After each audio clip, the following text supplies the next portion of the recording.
the journey back to yourself as a survivor is long and continuous, and it is a journey of trying to get back to wholeness. My own experiences, I was so silent, I don't even remember them. I thought I had to keep going back. I thought I had to comply. You know, I didn't know anything at all. I had no information.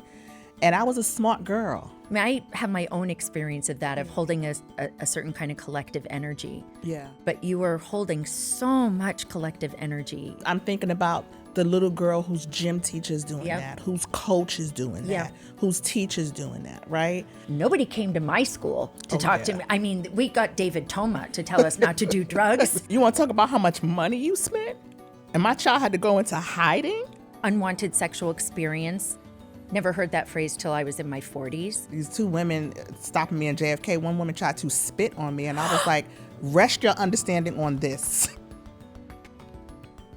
Hi, for today's episode, I spoke with the amazing activist, author, and my friend Tarana Burke, the founder of the original MeToo movement. I wanted to talk to Tarana because her personal story is remarkable, and she shares it with such power and love. This woman embodies reclaiming in her every breath. In our conversation, I was really moved by how much of a kindred trauma spirit she is for me, and it reminded me also of how funny she is. Anyway, I hope you can find something in our chat to connect to, and thanks for joining us on Reclaiming.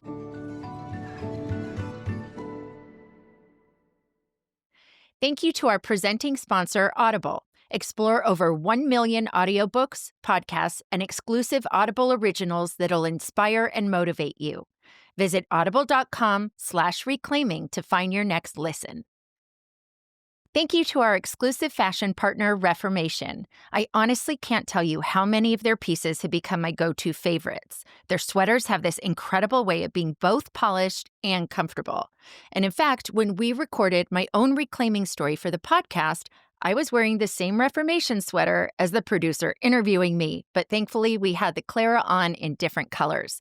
Their clothes work for all moments in my life, whether it's a casual day out or a more formal occasion. I always find myself reaching for my Reformation pieces. Visit Reformation.com to see why they're one of my favorite brands for stylish and sustainable fashion. Hi, Tarana. Hi. Welcome to Reclaiming. Thank you so much for being here. This is very meaningful to me. Thank you for having me. I'm glad to be here. I was thinking on the way over how I think the last time I saw you was at your kick-ass 50th My birthday party. Yes, where yes, you were yes. like looking amazing. And I Yes. left early because I'm old. And even though it was good music, I was like, yeah, no, time for me to go home. But I'm glad I caught you before you left. exactly. And that I think we first connected online On in Twitter. 28 exactly on Yeah. Twitter. I still call it Twitter, right? It's Twitter. Forever. Exactly. I think we finally met in person before COVID, did a panel during COVID. Yeah, we did that panel. I forgot. We did Exactly, the panel. yeah. And then we met at Laura's wedding. Exactly. We were the only two in that very kid-friendly hotel. Everyone else was quite glamorous. But I was like, that was such a stark reality of like, you're only kind of famous. yeah.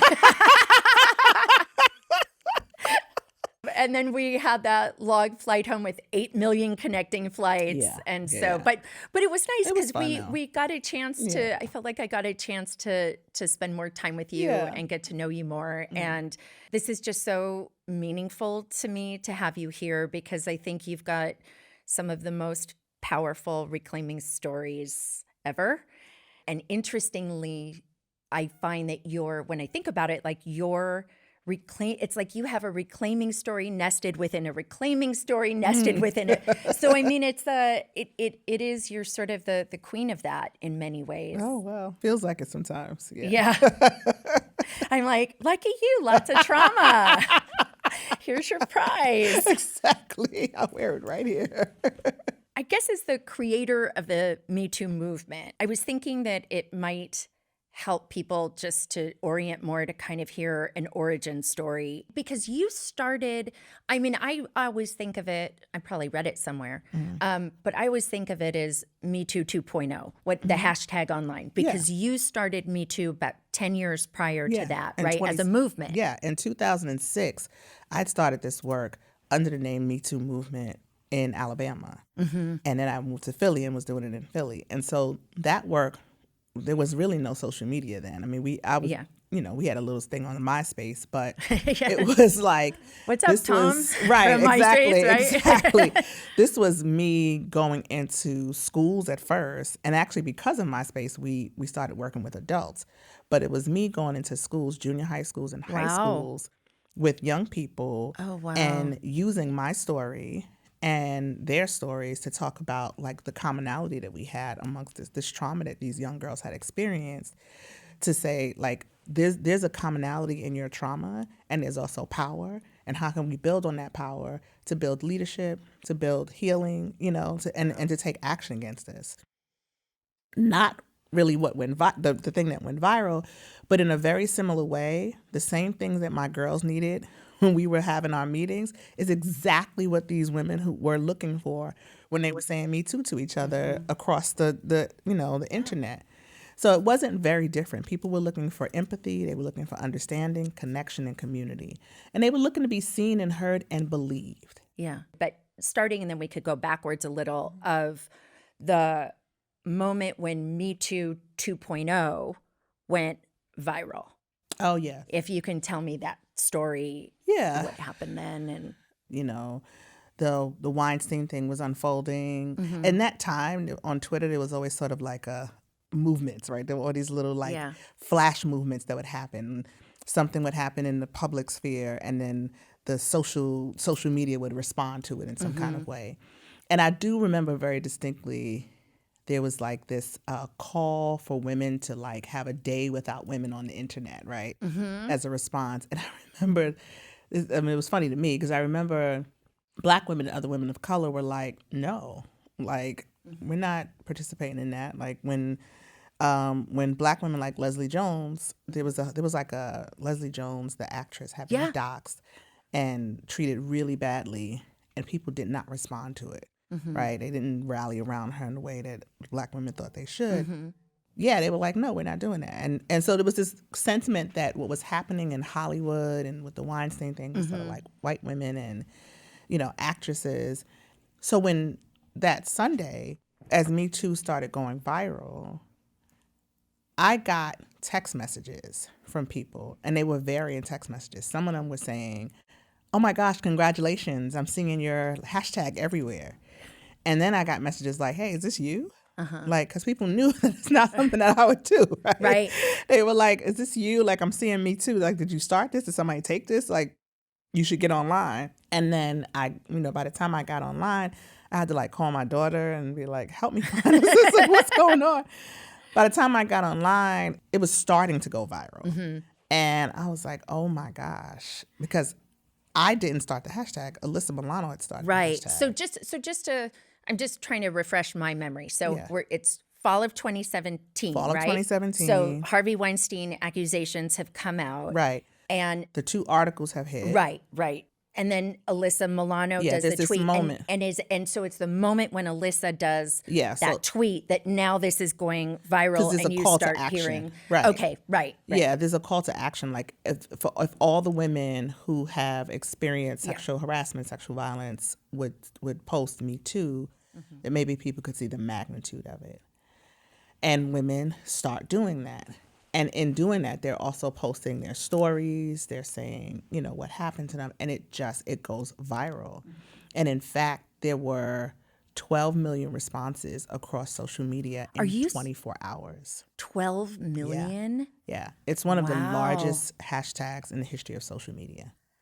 Oh my gosh. So it was incredible. And they were coming from all walks of life. And I think this is also one of the things that people get wrong about it when they say it was like white women in Hollywood. It was Me Too actually became a phenomenon because of everyday people, right? It was part of the zeitgeist because of the Weinstein conversation. But Me Too went viral because of everyday people and everyday survivors who were responding to that call.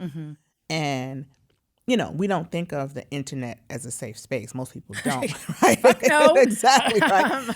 But there was for this moment, for a while, there was a sense of safety and community, really. Maybe not safety, but community, where people could say, like, can I actually say this out loud, right?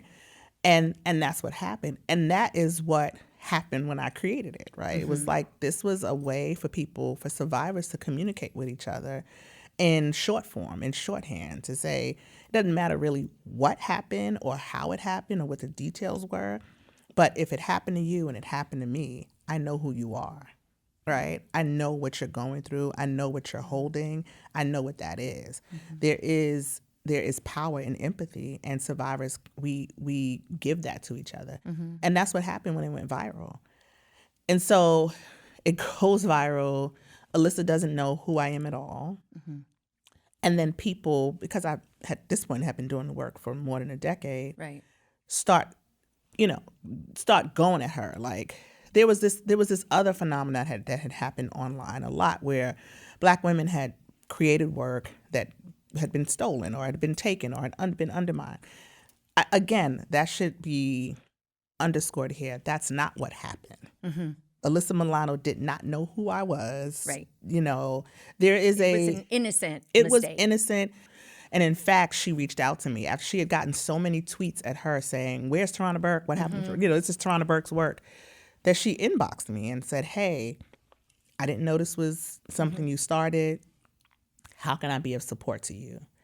And I was like, "Oh, sure, this is great." That's the right way to handle a fuck up. Absolutely, an unintentional, an unintentional yeah. thing. And so I was like, "That's great, thank you." And then I put out a tweet saying, "This is great. I'm so glad to see so many people embracing Me Too. Let me tell you what it is." And people heard that. There was no reason for a 44-year-old Black woman from the Bronx to be in a national or worldwide leadership position at any given time, right? That's something that Alyssa could have taken and run with that completely. And to her credit, she was like, "I just want to amplify what works. And I want to help make sure that there is a moment here where people can get what they need." Yeah. And so when I started talking about what it is and what the work is, people were like, "Yeah, can we hear more?" Yeah. Yeah, and so it just took off from there. I was able to, that first year was such a whirlwind. It was like, there was so many more cases, of course, right? Weinstein, and blah, blah, blah, blah. Right. It was one after another after another. Yeah. And so it was also a thing where the news, the mainstream media, didn't know what to do, both with me and with the moment. So it was just like this perfect storm, right? Because we never had a moment where powerful men were being called to account for anything. Really? As Sorry. you might well know, right? There's never been, nobody's ever called to question. I mean, Right. Yeah. why are you, Matt Lauer, why do you have a lock on your door? Why these things were never questioned before. And so, no, they were not really canceled. That's some bullshit. Those people are not actually canceled. But there was this, at least a call for accountability, right? It was questioning. That was a shift in what we had never, something we had never seen. And there was nobody to talk about it. Right. Yeah. Roxane Gay, I think, calls it consequence culture. Yes. And I think definitely which is not cancel culture. Yeah. Yes. And so it's interesting. One thing just from back what you were saying is maybe I didn't do enough. I didn't take enough sort of feminism classes in college. I took one.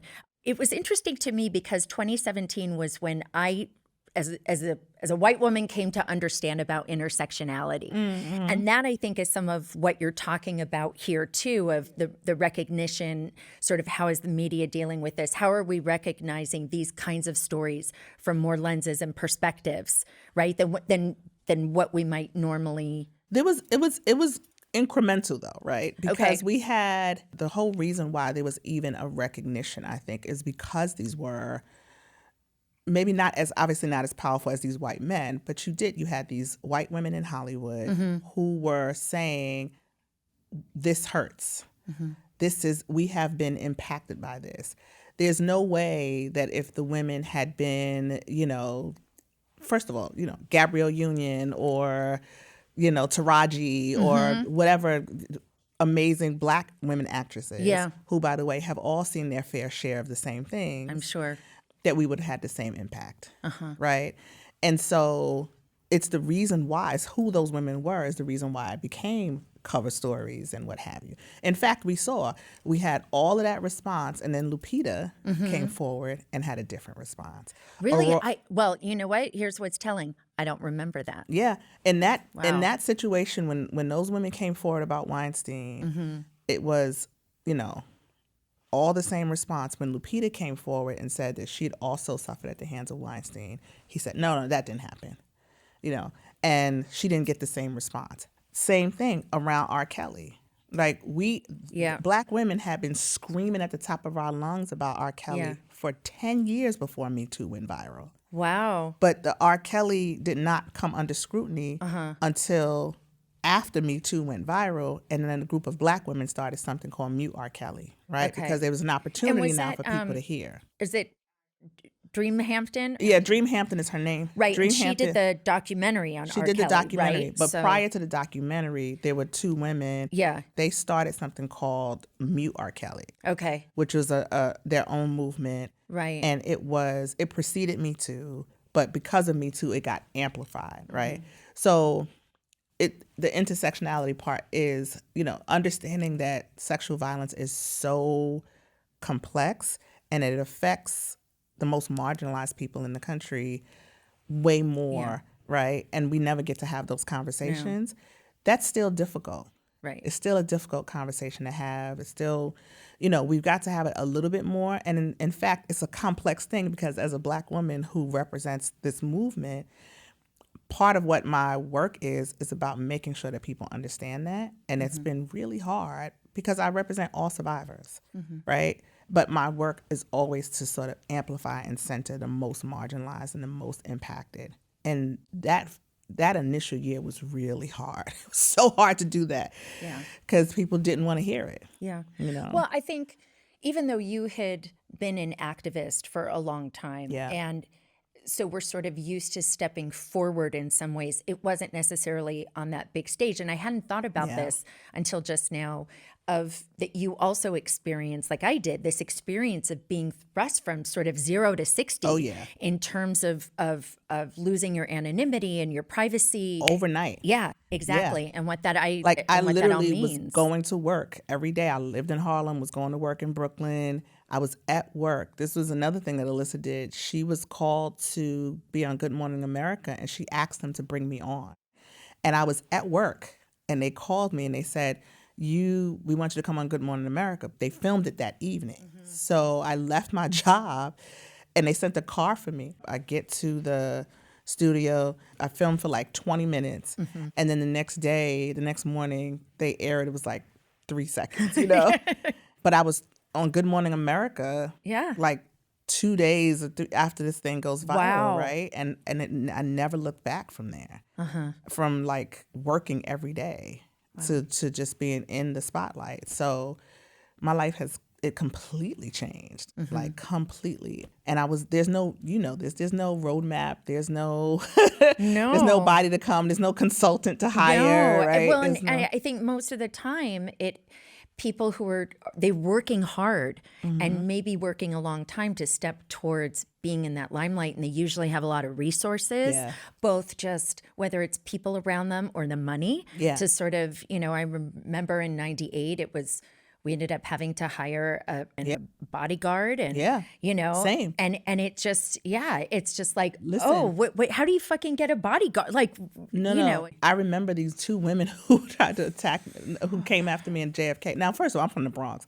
So there's a whole other thing that's like, don't let Me Too get you fucked up. Yeah. Right. So I had to tell these two women stopping me in JFK. One woman tried to spit on me, and I was like, rest your understanding on this. Oh my God. Don't let Me Too get you fucked up. I'm so sorry. Oh no, it was fine. Trust me, it was okay. Fine. I mean, it wasn't fine. No, but what I'm saying is it was a reality of like, I'm a public figure. And so now if I drag this woman down this damn now I'm gonna go to jail and I'm gonna look like whatever kind of person, because now I have to behave. Yeah. Unlike I'm from the projects in the Bronx. You know what I'm saying? I know. It was really interesting. And I did have to get a bodyguard because I can handle these two old white women in the JFK airport. But there was other people who I don't know. Well, and I had to travel with security, which was what is that? Because I do feel like I can handle myself, but I can't, Right. all the time. In certain situations, you can't. No. From mid 2017 up until COVID, I had traveled with security, and my husband became my security for part of that. It was bizarre. I've been doxxed more times than I can think of. I've had strange gifts and boxes sent to my house, and I had to move my daughter. We had to move. Gosh. Like, there's that whole side of it too. And the other part that people don't get is I don't just represent the thing. I'm also a survivor, right? They separate those two things as if you are, like, the things that people say to me. There are, and this is across the board. I've had the most horrific things said and done towards me as if my survivorship doesn't matter. So it's not, so you have to keep working despite that, right? Like, your trauma, it's compounded, right? It's like I have to set aside all the experiences of my life and then accept these new experiences and then set those aside, right? To continue to work, because it's the work that I want to do. Yeah. I wanted to ask you about your MeToo, your personal MeToo experience, and just wanting to be mindful. I think you talk about this of people who've been victimized not having to perform their trauma for other people. And so I don't know what's the most comfortable. Do you have a shorthand? Do you want to give the details? You want me to give the short details of, just because I'm more interested in the aftermath, but I think you just have to have a little context to, I don't want you to relive it. No, I'm okay with that. For me, I think that when survivors tell their stories, they should be in complete control of it. That's all. It's just that, I think when I say that we shouldn't have to perform our stories, I think a lot of times in political spaces sometimes, or even in entertainment spaces, survivors are asked to share for the purpose of people understanding what sexual violence is or what it does. And I don't think that that's necessary. I don't think it's true. You don't need for me to cut and bleed for you to understand what this trauma is. Wow. That's a very powerful statement. Yeah, and that's the reason why I try to help survivors know that you get to guard yourself, you get to guard your story. And I don't think people understand it when I say it, but I think at some point our story becomes our gift, right? It is a source of power, and power is a gift. And so we get to guard it and protect it and hold it and share it how we see fit. So when I feel comfortable and I trust the person, I'm fine with that. And if I think it is empowering and helpful, then it makes absolute sense. That's all. And it's not performative in any way. Yeah. Yeah, no. But I do think in relation to what I'm saying, people forget. I've had people say to me, like, for instance, when the R. Kelly trial was going on, and even before the trial, when the documentary happened, because I was in the documentary, it's really difficult, particularly in the Black community, for us to talk about sexual violence. And I think as a reaction to that, we go to defense. And so people were so ugly, and they were just like, well, why would he? They were conflating, thinking that I was saying that I was one of his victims. And so they were like, why would R. Kelly rape her? She's too ugly. Why would she? I was getting those kind of comments. I had versions of that. Oh yeah, and so it's so fucked up. It's so it's fucked ridiculous. Up. And so I would say to people all the time, well, no, actually, I was raped when I was 7. Does that make you feel better? And so it's jarring for people, and I do it as a shock. My friends would be like, you got to stop doing that. And I'm like, it's my story. I get to say it how I want to, but I'd say it because I want for the shock factor to folks. Yeah. So you can hear. I'll say, oh, I was cuter when I was 7. Does that make you feel better? Because I need people to hear that information. I need you to hear what you're saying. I need you to reflect on what you're saying. Women are assaulted in hijab. Women are assaulted in sanitation uniforms. Women are assaulted in all manner of walks of life and every age. Little girls are assaulted. Well, sure. Look at Giselle Pellico. I mean, exactly. An extraordinary story. Unbelievable. Yeah. Unbelievable, right? Yeah. So, you know, I was 7 years old the first time, right? And I have carried over the years, and I talk about this in my memoir, I have carried over the years just the shame of not wanting to talk about how many times I've been sexually assaulted. It feels like, you know, over time I was comfortable saying I was 7 years old because I felt like people can understand a child being molested. You know, like they have sympathy and empathy for that. When you say it would happen again, and then it happened again, and like, oh, right. Well, why didn't you do something about it after a while, right? Like you should have gotten the wherewithal at some point to do something about it. But that's just not true. And I feel like part of my mission in life is to help people understand survivorship, right? You've helped me so much. I'm glad to hear that. So much. I really am. Yeah. Because I think that we have been exposed to so much of the trauma, the point of trauma. Like we've been sort of socialized to respond to the act. Yeah. We don't really get to understand the aftermath. Yeah. Right? It is. I mean, I think of it as trauma porn. It's interesting because my concern when I wrote about my MeToo experiences, both, I mean, I didn't write about the earlier than 98 ones, but the 98 ones. And I had received a DM from a public person who said to me, "I'm sorry you were so alone." And that really landed with me. And then I remember not wanting to really, I mean, when I did #MeToo, I wasn't even talking about it because I actually existed before then. Yes. And I remember sort of in connecting with you, I felt like You had that conversation. I know, and I felt like, well, if Tarana says it, then it is, and that's sad in a way. Like I was so grateful to be accepted by you, and it was also sad for me that I felt like I was I'm still. gonna tell you, it was sad for me because this is the part that is so unfortunate. And I get this all the time. I get this on college campuses from young girls who come up to me and say, "Well, it was just this or that or this. Can I say me too?" And I say, this is about what it left you with, right?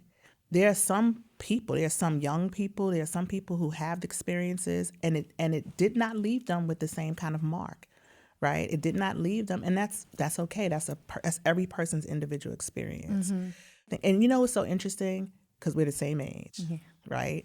And I remember when my daughter was that age, and I'm looking at my daughter like, this kid is a baby. Yeah. You know? You mean in her early 20s? In her early like 20s. For what? Yeah. Yeah. So for me, my 98 in my early 20s. Exactly. Yeah. What, 22? Yeah. 22 when the relationship started and 24 when it became public. Yeah. So, but 22. Yeah, I know. Right? I'm like, is a baby. I couldn't even rent a car without an adult signature. And it's like thinking about how grown you think you are. Oh, yeah.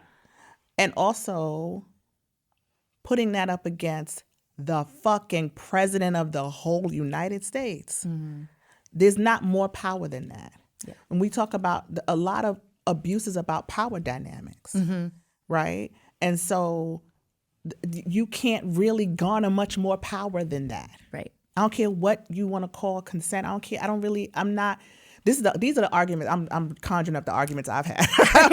I'm not interested in who gave consent or whatever. That's not really, I don't care about that. What I'm interested in is where the power lied, right? Where the manipulation lied. Right. And then what you were left with after that. Yeah. And to the point of the person that said to you, how alone were you? Where was the trauma in that? I will never forget watching in an interview after he wrote a book and was talking about how much money he spent in defense of that. And I almost came up out my skin. I was like, really? Yeah. No. How much money you spent? Yeah. But you got to go on with your life and be revered everywhere. I've watched him walk through places like a rock star. Yeah. So you get to say whatever you want. Yeah. It's what you carry. And I know what you carry. Whew, Jesus. That shit pissed me off so bad. Oh my God. Because if somebody did that to my baby, I would be, you could not, I would be hunting that motherfucker down. I think my parents I'm sure. felt that way. I'm so sure. You know, it's you want to talk about how much money you spent? And my child had to go into hiding? Because the other thing is, how many other little girls were out there like that? Yeah. Not only just... And I don't mean of him, of all around, although, all over the place. Yes. And the thing is, I'm thinking about the little girl whose gym teacher is doing that, whose coach is doing that, whose teacher's doing that, right? And you think you're giving permission because you want to be at that age between like 16 and 20 something, we want to be grown. We want to be in charge. Your frontal cortex is not even fully developed. And also too, very often we're still dealing with and experiencing and finding our way with our hormones and puberty. Yes. And And what your it brain. means to be a woman. And Of course. And yes, we give permission because that means for that consent in those a lot of times consent in that context is about the longing, right? The longing to be grown, right? The longing to be. That's why you can be groomed, because that's where the people know. The older person, the person with more power, can seek out the person, the younger person who is looking to be accepted, who wants to. You can see it, right? They know what to look for. It is such a fucking manipulative conversation and situation, and it can only, to me, be seen in that way. The person who molested me was 18. I was 7. And he was very popular in our neighborhood. He was like a very popular boy. He would do tricks for the little kids, and he would always go take us. In fact, the day that I was molested, he bought us candy in the candy store. It's like the most typical conversation you get, right? There was a candy store in the corner that we all used to go into. It was me, two of my friends, and he came in the store and bought us all candy bars. And I was supposed to go upstairs. And one of my friends went one way, the other one went the other way, and he walked me around the corner and convinced me to go with him. Do you think he bought you candy knowing? Absolutely. Absolutely. But why wouldn't I trust him? Right. But also, he was the cute boy in the neighborhood, the fun boy in the neighborhood, and he would make us, the girls, feel like we were special. You know, I can distinctly still remember that feeling. Yeah. At 7 years old. Yeah. You know what I mean? I didn't want to give consent, but I was confused because I was a child. Right. I mean, you were 7 fucking years old. Exactly. Thanks so much to Audible, our presenting sponsor. Let Audible expand your life by listening. Look, we're all trying to better ourselves, right? And sometimes finding the time to sit down and read can feel impossible. With Audible, you'll have access to over 1 million audiobooks and podcasts right at your fingertips. Whether you're going for a walk or just making dinner, and by making dinner, I also mean ordering delivery, you can tap into all this amazing content from thought leaders to experts who really get it. And let me tell you something, whatever you're interested in, it's there. If you're into health and wellness, they've got you covered. Trying to get into meditation, there's stuff for that too. Looking for a good laugh? Oh my gosh, so much good content. And being able to listen while you're doing other things makes it so much more doable. Let Audible help you reach the goals you've set for yourself. Start listening today when you sign up for a free 30-day trial at audible.com/reclaiming. Thanks so much to our sponsor, Reformation. I want to take a second to talk about one of my favorite clothing brands, Reformation. You've probably seen Reformation on Instagram or at a wedding. They make the best guesting dresses. But if you're like me, you may have thought that's all they do. Well, you're in for a pleasant surprise. Last year, they worked with yours truly and Vote.org on a campaign to empower voters to take part in the democratic process and show off their workwear. From doing the campaign and getting to know the brand even better, I love their sweaters, blouses, workwear, shoes, and bags. But most important, I love how confident I feel in their stuff. Plus, it really holds up since they make everything with super high-quality, sustainable materials. Reformation is also a brand that uses their growing platform to do good in the world, and especially in the sustainable fashion space. As they say, being naked is the #1 most sustainable option. Reformation is #2. If you're looking for clothes you want to feel great in and feel better about, head to reformation.com. You were talking before about the very early on how in the MeToo movement that you were going into schools and talking to younger people. And us being the same vintage, I don't know the same. Well, and I know from your memoir that there were times that you had sort of kept things secret about what happened to you. And what I was thinking about was kind of this generational question. Like, nobody came to my school to talk to me. I mean, we got David Toma to tell us not to do drugs, you know, but there was and how nobody. to put a condom on a banana. Yeah, exactly. I didn't even know that I got that one. You know, but so for me, things like unwanted sexual experience, never heard that phrase till I was in my 40s. Yeah. Understand somatic therapy, starting somatic, understanding Nothing nervous like that. system, vagus nerve. You know, I mean, it's just sort of. And even when I was doing it, it was unheard of. I mean, I was also doing this in Alabama, right? It was. So let me just tell you, the first time, I'll never forget, my friend and I had devised this workshop, and I did this research to figure out all of these Black celebrity figures who had experienced sexual violence. And I printed out these pictures, and it was like Oprah, Patti LaBelle, Queen Latifah, Mary J. Blige, Gabrielle Union. So I just found any story I could find where somebody had talked about that they had experienced some level of sexual violence. I printed out their pictures, and I put them up, turned them around on the board so that the kids couldn't see them. And then we would talk about it very generally, you know, different kinds of describe an experience and say, do you know what that is? What I discovered really early with these young people was they didn't have any language, to your point. Yeah.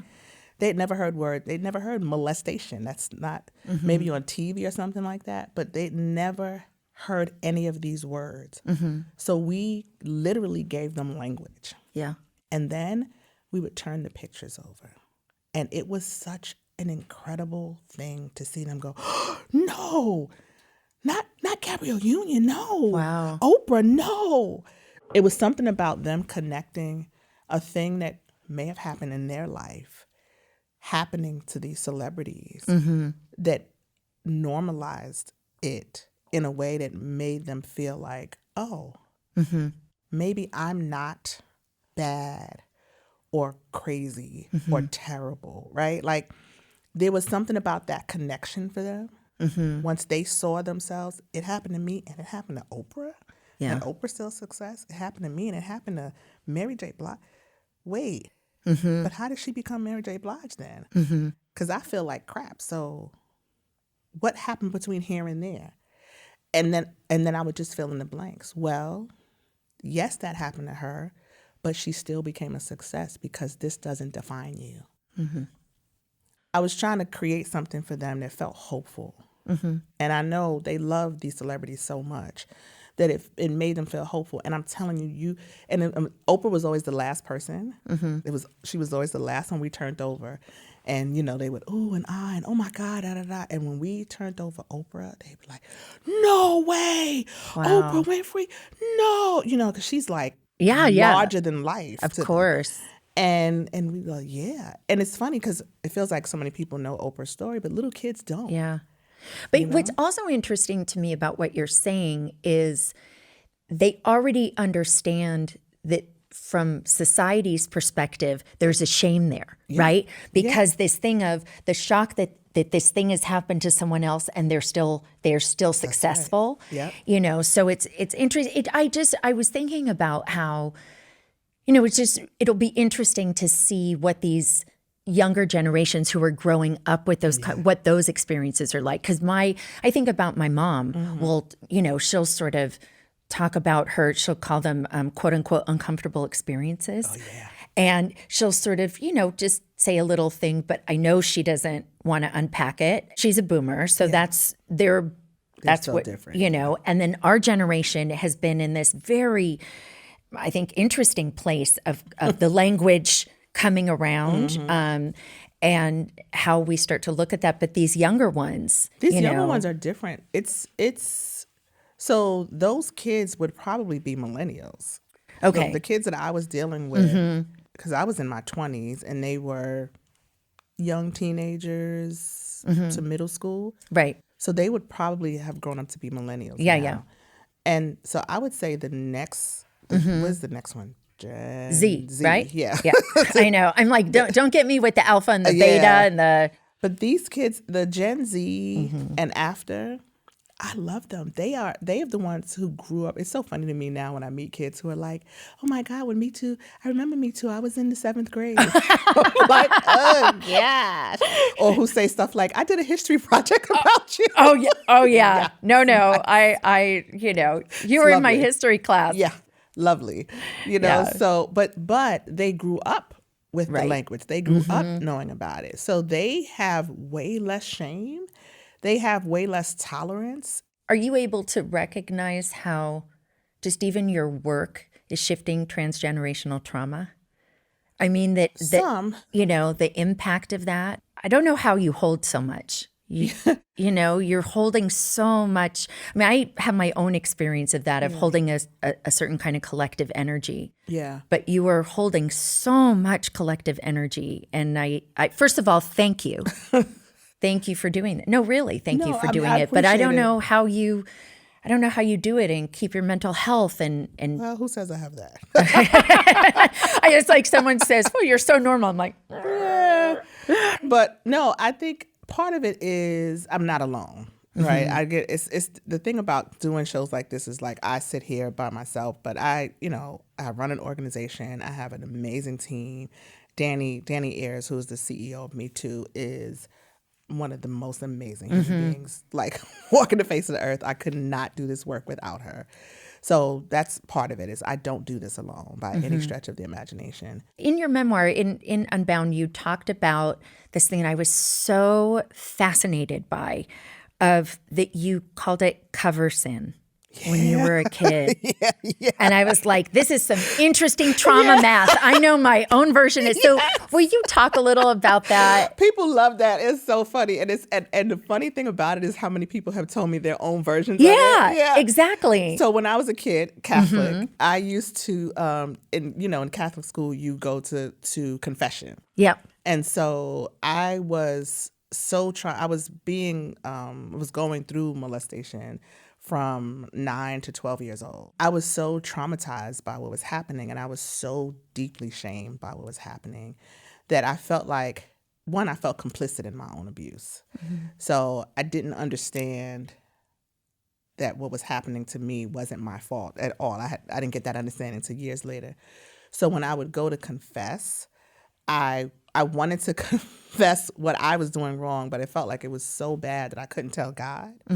So I would make up a cover sin to confess in confession so that I could get something that I felt was not equally bad, but bad enough to get enough, back from the priest to like pray for. So I wouldn't have to tell. So I would go in and be like, I said all of these curse words. I didn't do my homework. I would just, which was weird because you're lying, right? Right. Like you're lying to the priest. But you'd make a good lawyer. But so, I felt like those sins, because I didn't actually do them, it wasn't so bad. They were just cover sins for my actual sin, which was really, really, really, really, really bad. And that the priest would give me he would be like, oh my gosh, you need to do 50 Hail Marys, do the Apostles' Creed 10 times, and then I would take those. I felt like I just needed the priest to give me direction.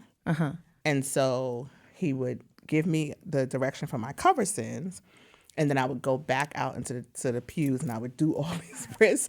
It's the mind of a child. Yeah. It's so bizarre. But also the gymnastics that we have to do with trauma as a kid. And I think that idea of, not really understanding, not understanding what's happened. At all. We don't have a whole lot of learned structures for how to put them into place, right? Like good and bad. Good and bad is there. So it's really easy, and it's so much easier to blame yourself. 100%. And you're navigating it alone. Yeah. So you have just your 11-year-old brain that says, and so I was given all of this information by my priest. And, and again, in the church, and I was in the church and in the school. And so our pastor, Father O'Donnell, would come around every week with the good news. Every Friday we'd get the good news, and he'd come around and he'd talk about your sins. And this is some of what I'm talking about in my new book about grace and mercy. And I never thought that I qualify for God's grace, right? Because it was unmerited. But I always prayed for God's mercy. Because God's mercy was, I feel like it's so messed up. It's just, it's the mental gymnastics. God's mercy was for those who were bad. But if you prayed hard enough, God would grant you mercy. And so every week I would pray for God's mercy because I was such a bad kid. And really, I probably did little things, but I tried to be as good as possible. I got all good grades. I ran track, and I played my sports, and I was always on the honor roll. I tried to do everything else right because this part of my life was so bad. And I thought, God is going to kill me one day because if I keep doing all this bad stuff, And so part of what the book is about is examining grace and how I just feel like grace is utilitarian in so many ways, and we just don't use it, right? And the people who need grace the most often get it the least, and who are asked to give it the most, right? Wow. Yeah, that's a really interesting point. Yeah. But you think about how grace is disseminated, even if not in the Christian sense, because I'm not writing the book from a Christian standpoint. It's talking about the idea of grace, whether it's secular or non-secular. The people who are asked to give grace the most, usually the people who need it more. And I think, especially when we talk about movements and liberation, even in this time period, right? It's just, I don't believe that we can have a politic of liberation without a politic of grace. And I use the word politic deliberately because I think we throw around words like hope and love and even grace as like throwaway words, right? But I think they are drivers in our life. But yeah, I'm just trying to examine the utility of grace. Yeah. And I think we have to have a different type of grace in order to get us through. Yeah. I think in this moment in the world, we need new rules anyway. A lot of the things that have gotten us through up until now, I don't think they're going to work. Yeah. We either need What an interesting way to put it, that we need new rules. Oh, yeah. Yeah. Oh, yeah. How the hell are we going to come up with rules that we agree on? Well, I don't know. But I think that, there's lots of smart people out here. We have new ideas. And I think this is no better time than now for us to start generating new ideas. And so this is my offering. And I think we need lots of new offerings so that people can start thinking about it. At the very least, we need to start talking about what new things we need, and people will figure out what works for them and start building from there. But we're reaching for old stuff when there's a new world happening, and it's just not. There's a disconnect that feels scary for me. Having children, having, people who I care about. I want the world to be here. Yeah, I have a niece and nephew, so I don't have kids, but I have a niece and nephew that I'm like. Love. Grace is always going to be necessary. Love is always going to be necessary. But how are we going to use it moving forward, right? I'm not saying it's going to be something that replaces love or grace or hope. But how are we going to use it moving forward that's going to be useful in the way the world is shaping up now? And so that's what I'm trying to look at in this book. And I think we have to revolutionize it. Yeah. Oh my gosh. You had said in Unbound, you wrote, how empathy for others, without which the work of MeToo doesn't exist, starts with that dark place of shame where we keep our stories. I mean, I think that encapsulates so much of actually what you were just saying too, which is really... Yeah, I think empathy is another word that is both overused and not understood as much, you know, but it's so necessary. It is absolutely key for us to be in community with one another. It's absolutely key to our healing because we don't heal in isolation. Yeah. You know, and empathy helps to stomp out shame. Yeah, I think Brene Brown said, I quoted her in my TED Talk, Exactly. you know, and you and Brene wrote a book together, right? Yes. Yeah, Brene is like, you know, now one of my close friends, but also one of my heroes. Yeah, and one of my heroes too. I got to know her a little bit a while back, and it was just, she's a unique kind of magic. I want to step back and just talk a little about the silence, because you stayed silent with your childhood trauma. And I know for me, my own experiences, I was so silent, I don't even remember them. I know they're there. You know, it's like there's been enough proof. I don't even know what happened. I mean, luckily, my trauma psychiatrist is like, you don't have to know what happened to heal from it. So I'm like, great. But I wasn't carrying that, you know, day-to-day kind of heaviness of silence. And I just, so when did you start to be more open about what had happened to you? It's a weird time period where it was like when the abuse stopped and I went into high school and I kind of like put it out my mind. And I decided I was into overachiever mode, right? And I was such an overachiever in high school. And then I, you know, slowly but surely, I kind of suppressed it, pushed it down, went into college, you know, kind of continued. And I got into activism work in high school. And that just really helped me find another identity. And I think I stepped out of one thing and I just decided I'm this person now. Right. And all of that was a part, it was helpful, but it was also part of the suppression. I'm really clear about that now. It was a part of me moving away from that girl, leaving that girl and becoming this other person.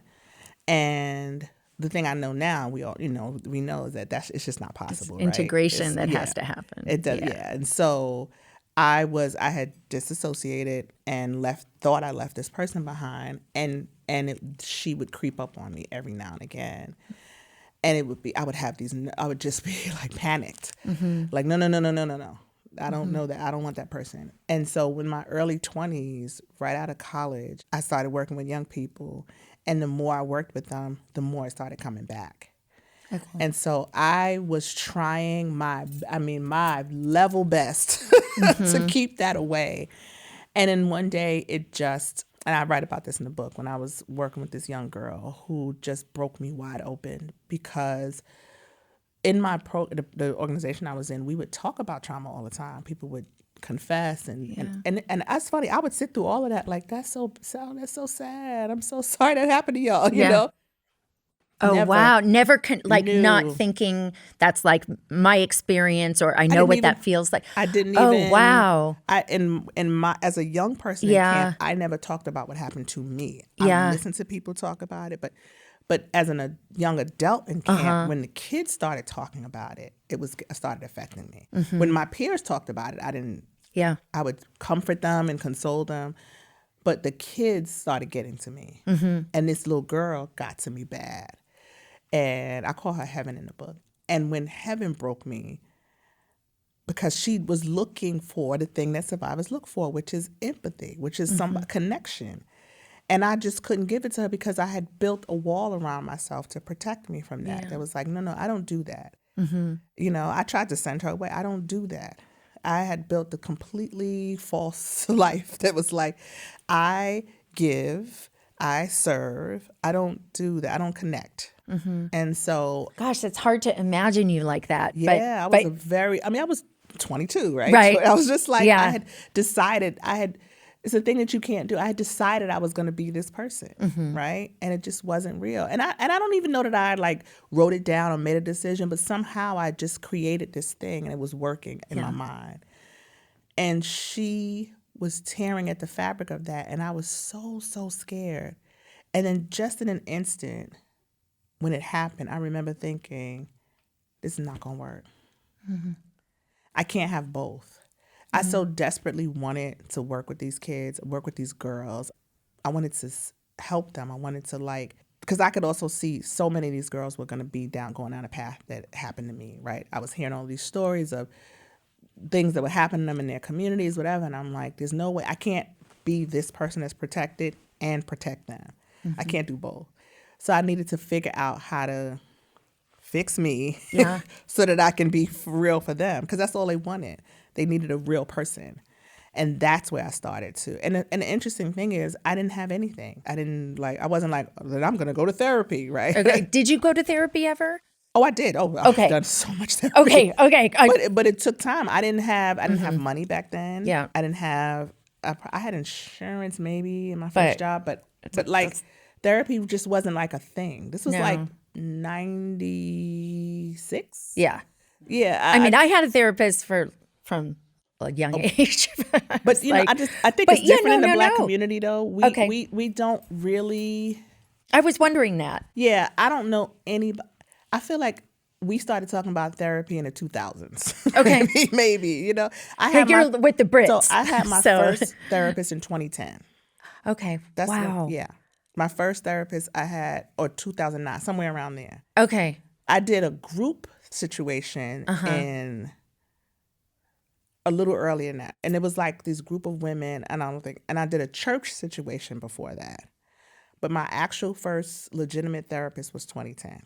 So I did a church group that was a survivors of sexual violence group in my church in Philly in 2007, maybe 2008. But but I decided to work on it. So I bought The Secret. Remember that book, The Secret? You're talking my language, girl.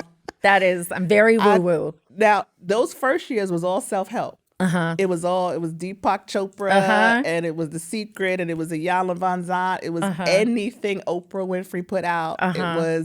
It was anything I could get my hands on. There was all self-help stuff. I was doing it on my own for a good chunk of years, but I was trying my best. I was trying my best to like become different. And I don't even know. I remember these women in California gave me the word survivor. I didn't call myself anything. Yeah. I didn't say like I did it. I didn't have language. And I went to this thing out in California for digital storytelling.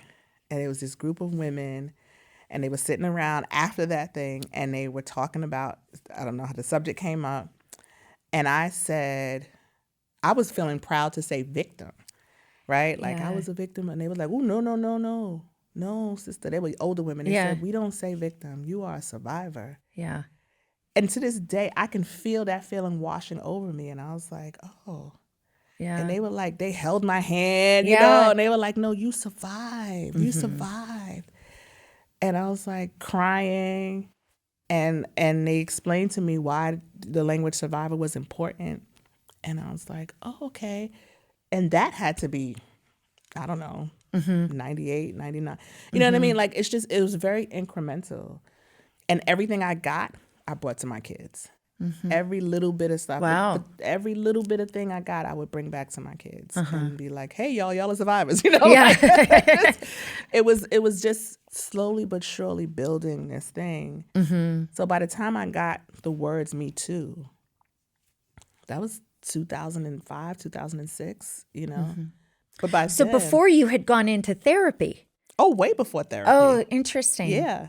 That's why I didn't want to do it. That's why I talked about it in the book. I was like, God, I don't want to do this. Yeah. There was a point, right? I think when that viral moment was happening where you just thought, okay, bye-bye. But I mean, not bye-bye, but in the book, when I talk about when I knew that Me Too came to me, there's a point now, and I talk about sitting in the parking lot outside of the Rape Crisis Center, because I had gone to the Rape Crisis Center in Selma, Alabama, because I was trying to get information because I hadn't been in a classroom in the junior high school, and we had all of these girls who had experienced sexual violence, and I was like, I don't know how to help them.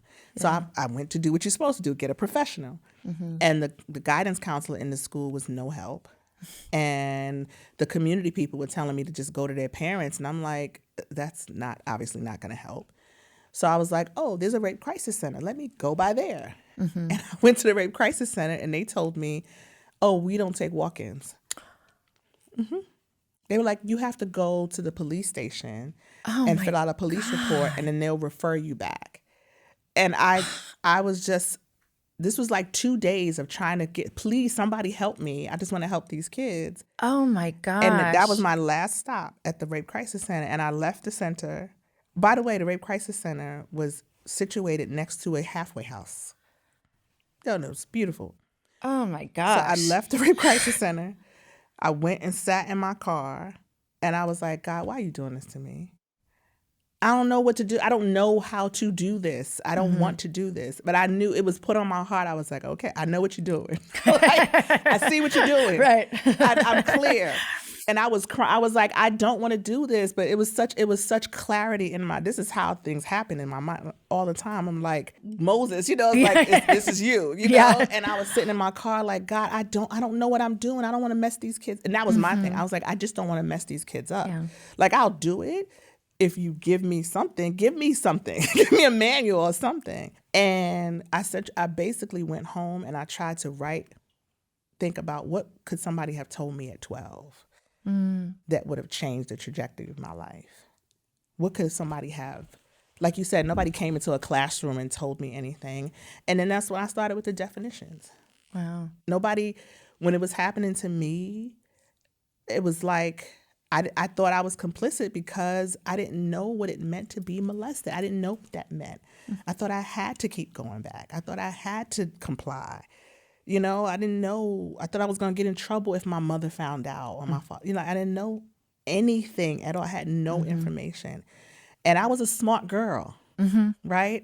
And as a kid, I totally I remember I had a friend whose house I would spend the night at who had some brothers and parents. And I just remember there being a period of time where I called my parents and I couldn't say, come pick me up, but I kept wanting them to somehow hear it in my voice. Yep. And so I think that's, there isn't, you don't know what to do. I had that moment with my mom. I'll never forget it. Just, why don't you see this? Why don't you hear it? Why don't you get this in I'm 12. Yeah. Do you think she had her own experiences that she dissociated from? Absolutely. Trauma is so blinding, and it is so, I understand now completely why the inability to see, and especially, like you said, boomer generations, they had way less than we had. Oh, yeah.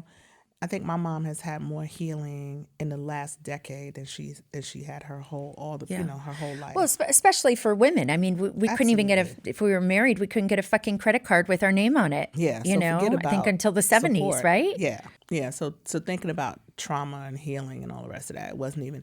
And again, you think about more marginalized communities. You're talking about people who are just trying to survive. Yeah. So whatever trauma happened, it's like, listen, put that away. I need to get food on the table. I need to pay this rent. Right. I need to do these things. It's one of the things, I think, one of the things that I hoped, would come out of the movements. And I think as we're seeing, we're in the pendulum, whenever it moves, you always hope that it's a permanent stop, but that's not how change happens.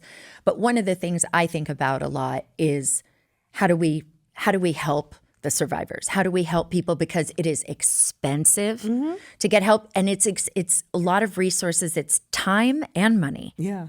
You know, It is. It's like, and even what are you supposed to, even if you can afford it, you're supposed to go on your lunch hour break and then pack your fucking trauma back up to go to the 2:00 meeting. That's why the first thing I did when we started the organization was create resources that were free and available. Mm-hmm.